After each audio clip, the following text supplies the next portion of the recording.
Chancellor Scholz, lieber Olaf, President Zelensky, dear Volodymyr, First Lady, dearest Olena, Presidents, Prime Ministers, Ministers, Excellencies, ladies and gentlemen.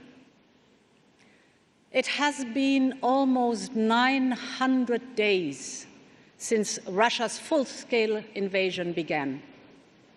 But the stakes are just as clear as on day one.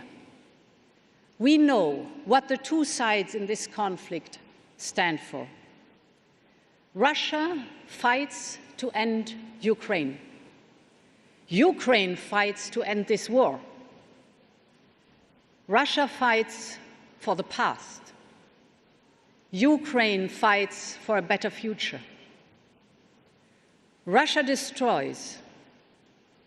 Ukraine defends.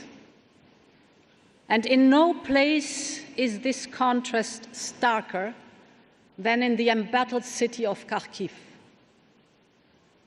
2 years ago, the people of Kharkiv pushed back Russia's aggression. And since then, they haven't only rebuilt, they have reopened new cultural centers, they have drafted plans for a greener city, a city that thrives on traditional industries as well as innovative startups. But Russia's bombs are now raining again from the sky, targeting apartment buildings and shopping centers. Putin wants to crush the city and its love for life and liberty. So Kharkiv and Ukraine need all our support. And this is what brings us here today to Berlin. Putin must fail and Ukraine must prevail. And we must help Ukraine to rise from the ashes and to be the master of its own future.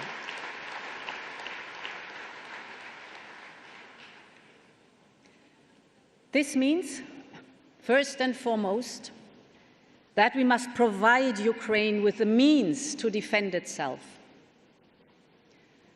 At last year's recovery conference, I said we should transfer to Ukraine the proceeds of immobilized Russian assets.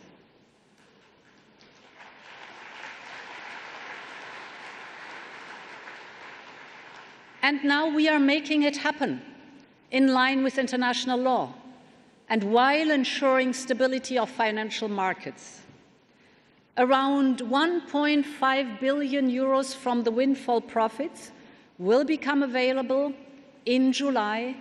90% of these funds will go to defense, 10% to reconstruction, and later this week at the G7 summit, we will further discuss how Ukraine can benefit even quicker and even more from the proceeds of the immobilized Russian assets.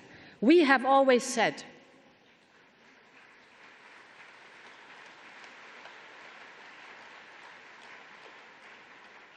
my friends, we have always said that Russia must be held accountable for its crimes, and now we make Russia pay.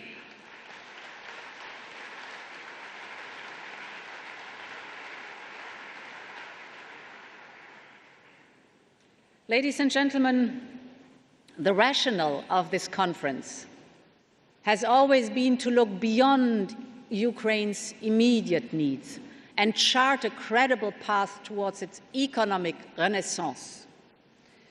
In London last year, I presented the new €50 billion facility for Ukraine to provide predictable support until 2027.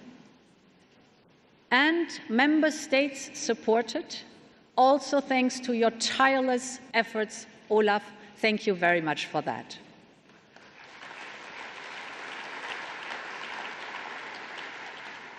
The facility is backed by a solid plan for reforms and investments. It's now up and running. €6 billion have already reached Ukraine. And here in Berlin, we are now signing the first agreements worth 1.4 billion euros with our partner banks to attract investments in Ukraine from the private sector.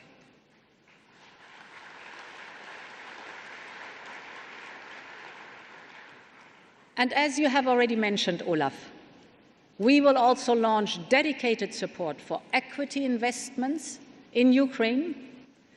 Our partner banks will be able to apply for EU budget support when they invest in equity funds active in Ukraine.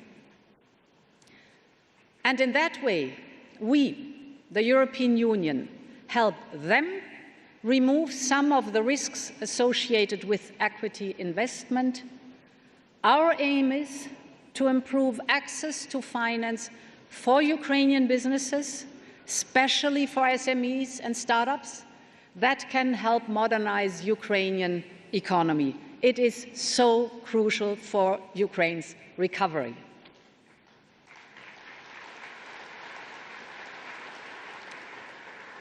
Take, for example, areas like IT or digitalization. Take renewable energy. Take the whole topic of critical raw materials. We will start with a pilot to address the most urgent needs, which can be scaled up over time. And I know the business community wants to step up its contribution.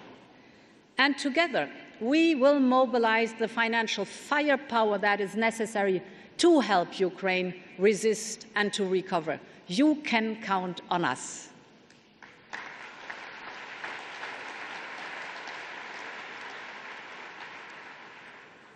This includes, of course, also continued material support in view of Russia's systematic attacks on Ukraine's energy grid, and you just, dear Volodymyr, described it. So we have raised close to 500 million euros so far for the urgent repairs. In addition, we are providing 1,000 more generators for urgent power generation, and thousands of solar panels are about to arrive in Ukraine. The aim is to help decentralize the power system and thus increase the resilience of the Ukrainian electricity and power system. And today, I can also announce that we will deliver to Ukraine an additional 1.9 billion euros from our Ukraine facility by the end of this month. This is because of the comprehensive reforms and investment strategy that Ukraine has approved. And my dear friends, Ukraine has done all these reforms while fighting a war. This is so outstanding. Thank you very much for being so reliable.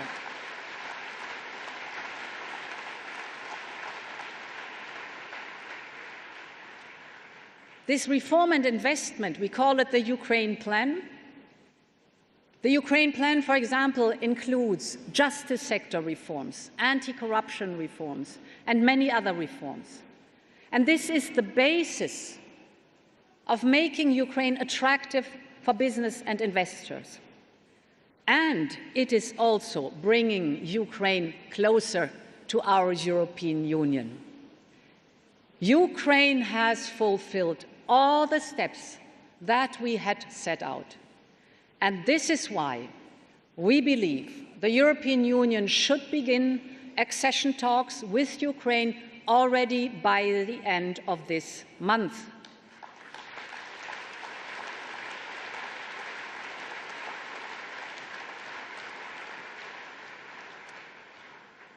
President Zelensky, dear Volodymyr, this is the first Ukraine Recovery Conference that is held inside the European Union.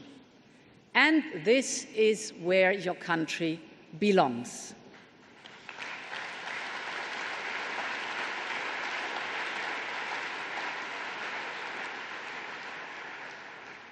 Kharkiv is Europe, Ukraine is Europe, and our union is your home. Slava Ukraini.